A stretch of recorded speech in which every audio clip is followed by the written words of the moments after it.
Dan si A harus belajar dulu tentang produk-produk yang akan ditawarkan atau dipasarkannya. Si A belum akan mendapatkan komisi atau mendapatkan peringkat bintang sebelum mereka melakukan ketentuan-ketentuan tersebut.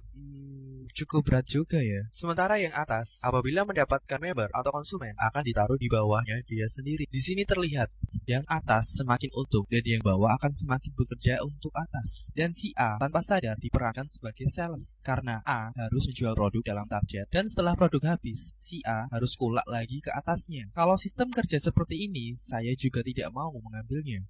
Lain dengan sistem kita, networking atau kerjasama jaringan. Misalnya, A mengaktifkan B dan C, sedang Anda berada di bawah C. Kelihatannya Anda yang paling bawah, tetapi jangan khawatir, Anda tidak bekerja untuk A, B, dan C. Dan keuntungan Anda bisa lebih banyak dari atas Anda, meskipun Anda yang paling bawah. Misal A mengaktifkan teman sebagai subagen, pasti akan diletakkan di bawah Anda, karena kita hanya terdiri dari dua lane, kiri dan kanan. Praktis, Anda juga ikut mendapatkan keuntungan sebagai hasilnya, meskipun Anda belum mengaktifkan teman. Begitu pula dengan si B dan C. Ketika mengaktifkan teman sebagai subagen, akan diposisikan di bawah Anda. Grafik hanya sekedar urutan pendaftaran. Nah, misalnya di kiri A katakanlah sudah ada 200 titik, sedangkan di kanan A sudah ada 50 titik. Berarti si A baru mendapatkan 50 bonus pasangan. Misal di kiri Anda sudah ada 150 titik, sedang di kanan Anda sudah ada 100 titik. Berarti Anda mendapatkan 100 pasang. Kita hitung si A mendapatkan bonus pasangan 50 pasang kali 22.500 cash dan pulsa 7.500 deposit pulsa. Keuntungan A sama dengan Rp1.125.000 cash dan deposit pulsa Rp375.000. Sekarang kita hitung keuntungan Anda.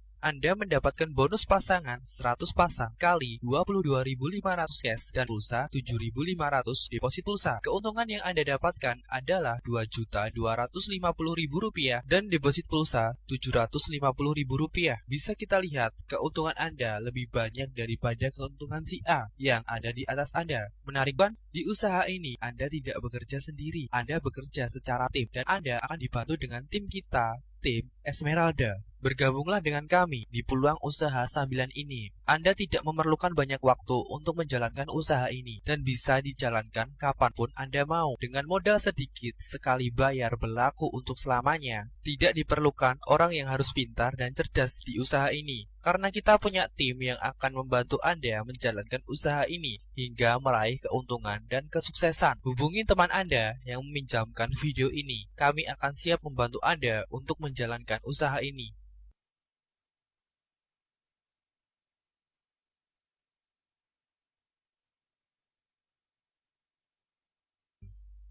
Modal untuk usaha. Sebuah pertanyaan untuk para pengusaha, baik itu pengusaha besar atau kecil. Misalnya, seorang pengusaha membangun mall atau hotel, katakanlah dengan modal 1 triliun. Dari manakah dia mendapatkan uang modal sebanyak itu? Apakah uang sendiri? Jelas bukan. Logikanya, semua orang mempunyai masa produktif kerja di antara usia 20 tahun sampai dengan 45 tahun. Artinya, rata-rata orang efektif kerja hanya 25 tahun. Bisakah dalam 25 tahun orang bekerja menghasilkan uang 1 triliun? Tentu tidak. Pengusaha besar, mereka mendapatkan modal dari hutang bank atau investor. Sekarang kita melihat pengusaha kecil, katakanlah seorang petani. Petani kula atau membeli benih padi, pakai uang sendiri bukan? Bukan, petani mengambil utang dari koperasi atau KUD. Dan lebih hebatnya lagi, petani tidak bisa memprediksi faktor alam. Misalnya, ketika saat panen tiba, mungkin terjadi banjir, hujan deras, angin, hama, dan lain-lain. Tetapi, petani tetap mempunyai semangat berusaha. Ini yang intinya bisa kita contoh. Kalau kita mau merubah keadaan yang biasa-biasa saja menjadi luar biasa. Tentu, spekulasi modal usaha kita lebih ringan dibandingkan dua contoh pengusaha yang saya sebutkan tadi. Katakanlah, pilihan modal usaha kita yang paling banyak adalah Rp1.295.000 dan dibayar sekali berlaku untuk selamanya. Apakah jumlah tersebut terlalu besar untuk sebuah modal usaha? Kita bandingkan dengan satu contoh lagi. Kira-kira uang Rp1.295.000 bagi seorang tukang tambal ban sudah bisa buat membeli kompresor atau belum? Harga sebuah kompresor second yang bisa buat memompa roda mobil sekitar 2 juta. Bisa Anda bandingkan sendiri perbedaan modal contoh-contoh tersebut.